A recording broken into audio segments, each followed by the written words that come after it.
தூரத்தில் 2 சென் வழிபாட்டிடங்கள் இருந்தன. அவற்றில் ஒன்று மிகப்பெரியது. அதில் நந்தவனம் ஒன்றும் இருந்தது.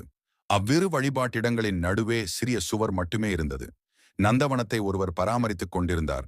ஒரு நாள் ஒரு பெரிய துறவி வருகின்றார் என்பதால் நந்தவனம் முழுமையும் பார்த்து பார்த்து சுத்தம் செய்தார்.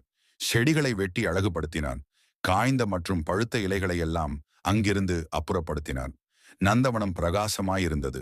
இவர் செய்யும் பணிகள் அத்தனையையும் சுவருக்கு அப்பால் இருந்து அந்த ஆலயத்தில் இருந்த ஒரு வயது முதிர்ந்த சென் துறவி பார்த்து கொண்டே இருந்தார்.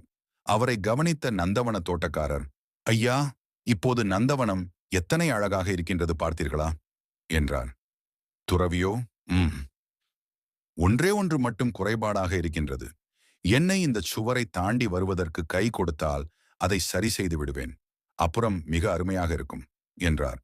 வயது முதிர்ந்த ஜென் துறவியை சுவரேற்றி கீழே இறங்க உதவி செய்தார் தோட்டக்காரர். உள்ளே நுழைந்த துறவி ஒரு மரத்தின் அருகில் சென்று அதை பலம் கொண்ட மட்டும் பிடித்து ஆட்டினார். அப்போது சில இலைகள் இயற்கையாய் கீழே விழுந்தன. அவ்வளவுதான், இப்போதுதான் அருமையாக இருக்கின்றது என்றார் துறவி.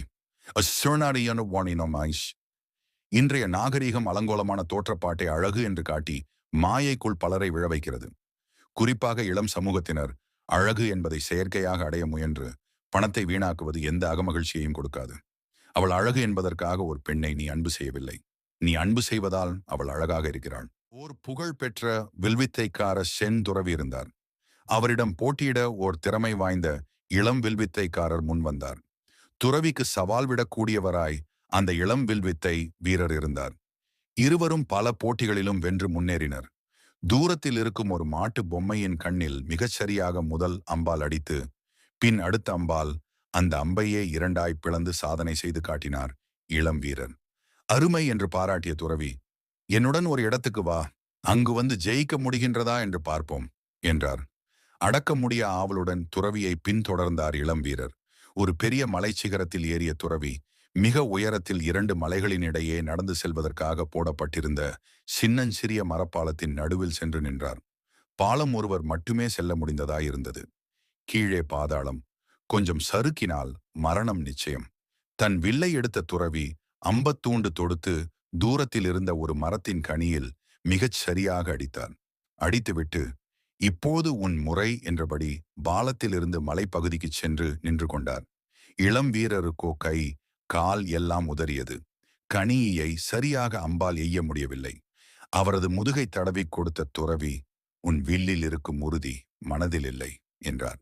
சென் துறவி ஒருவர் தனது 60வது வயதில்தான் ஜென் தத்துவங்களை படிக்க ஆரம்பித்தார். 80 வயது வரை படித்தார். பின்னர் தான் காலமான 120 வயது வரை மற்றவர்களுக்கு கற்றுக் கொடுத்தார். அந்த துறவியிடம் மாணவன் ஒருவன், ஒரு மாணவன், குருவே, என் மனதில் எதுவுமே இல்லை என்றால் என்ன செய்வது என்றான். குரு, அதை தூக்கி எறிந்துவிடு என்றார். மீண்டும் அவன், என்னிடம்தான் எதுவுமே இல்லையே, எப்படி தூக்கி எறிவது என்றான். குரு மீண்டும், சரி, அப்படியானால் நீயே வைத்துக்கொள் என்றார். தன்னைட்டு இல்லாத ஒன்றை இருப்பதாகவும் இருப்பதை இல்லாததாகவும் கருதி கொண்டு வாழ்கிறோம். பலருக்கு கூடலை ஞானம்தான் கை கொடுக்கிறது. இன்னும் பலருக்கு அதுவும் அல்ல. நான் இந்த உலகத்திற்கு வெறும் கையுடன் வந்தேன்.